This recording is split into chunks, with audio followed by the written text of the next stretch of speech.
Hey, how's it going out there? Richard Ramirez come to you from Pismo Beach, California. And my goodness, that darn glare in my eyes. I can see it off the... Okay, so no glasses when I do this late at night. Well, it's only 9 o'clock. But anywho, um, now that I'm back on this, I believe it's a 30-day video challenge that we're doing with our team. And I want to not always be about business, but using different principles and skills that you can learn or that you can use towards your business. And today, what I want to talk about is forgiveness and failure. Now, of course, it's going to be from my daily readings. If you've been following me around, you'll know that I do often do a video from a daily meditation reading, and this time what I'm going to add to the mix is actually the Maxwell Daily Reader right here, John C. Maxwell. Okay, I'm going to add that to the mix today. So, moving forward with what our reading is for today. May 8th. Children begin by loving their parents. As they grow older, they judge them. Sometimes they forgive them. Oscar Wilde. The mature man eventually forgives his parents. Any adult can look back and see childhood wrongs and unfairness.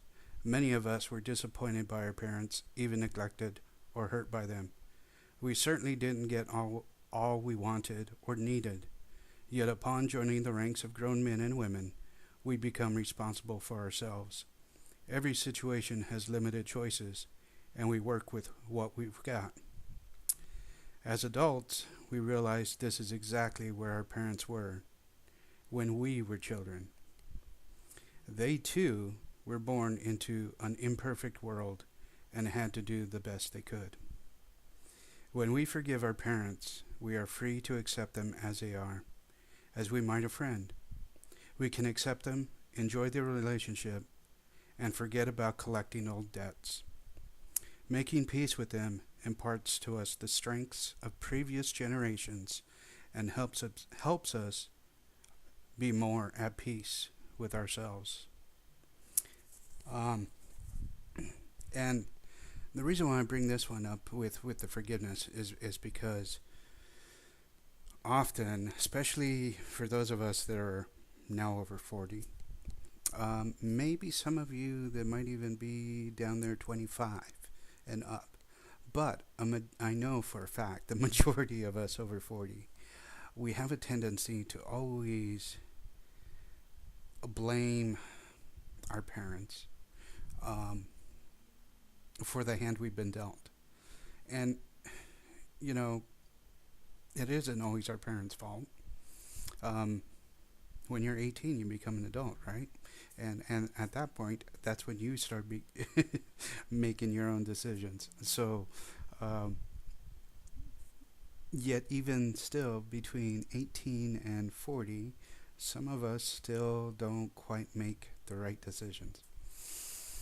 And then we start looking into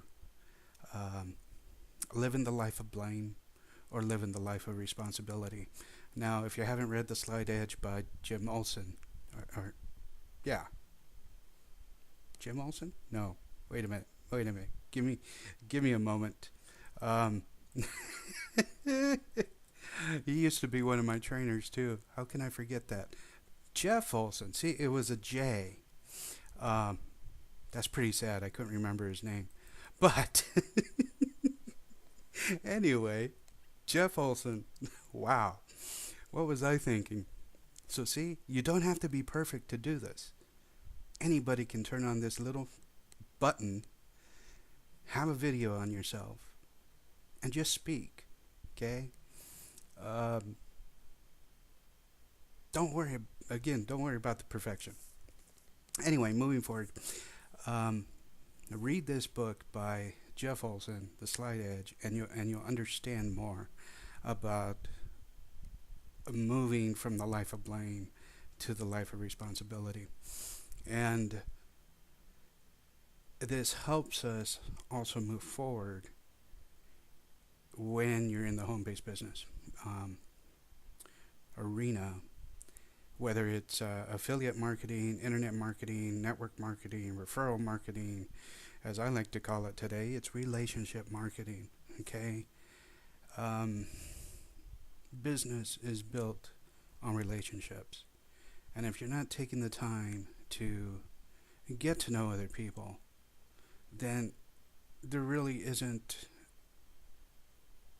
any type of relationship between you and the consumer. Okay, we want more than just a customer.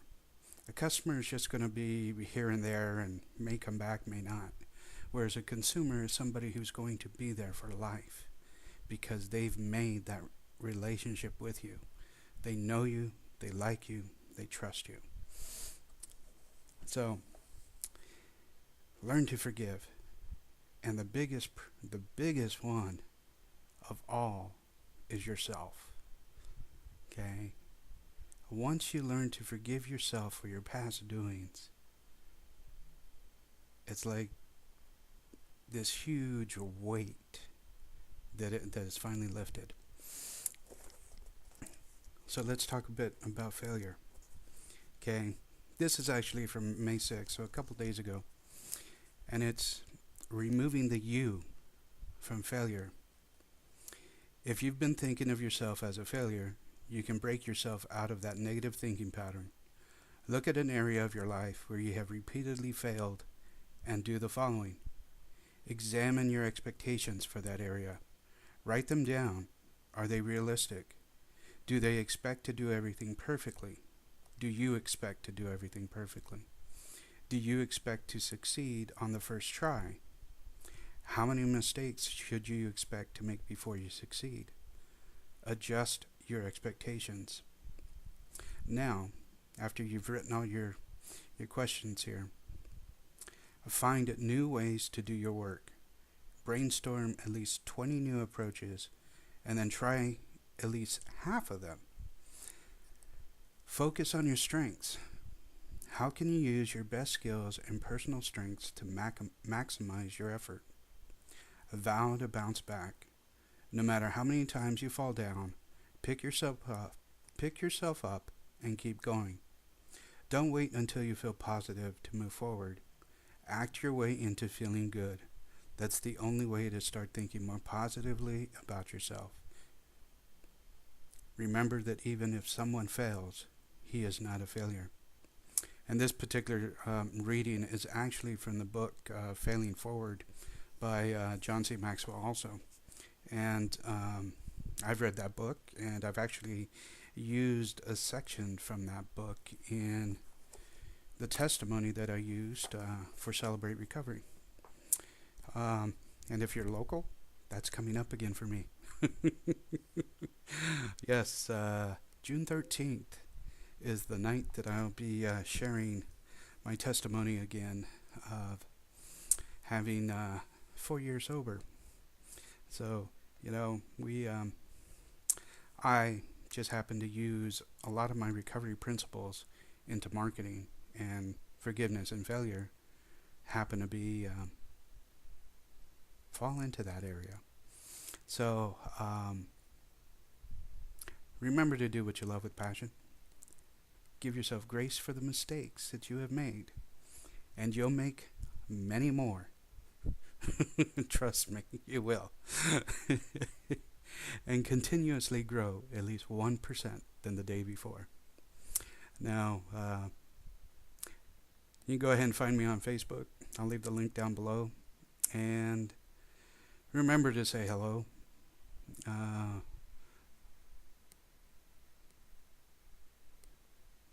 I forgot my train of thought again. See what happens? It was a delayed reaction. I heard that beep go off from Facebook, and it was like, okay, hello. Squirrel, as they say, right? Alrighty, y'all have a great night, and we'll see you tomorrow. Take care.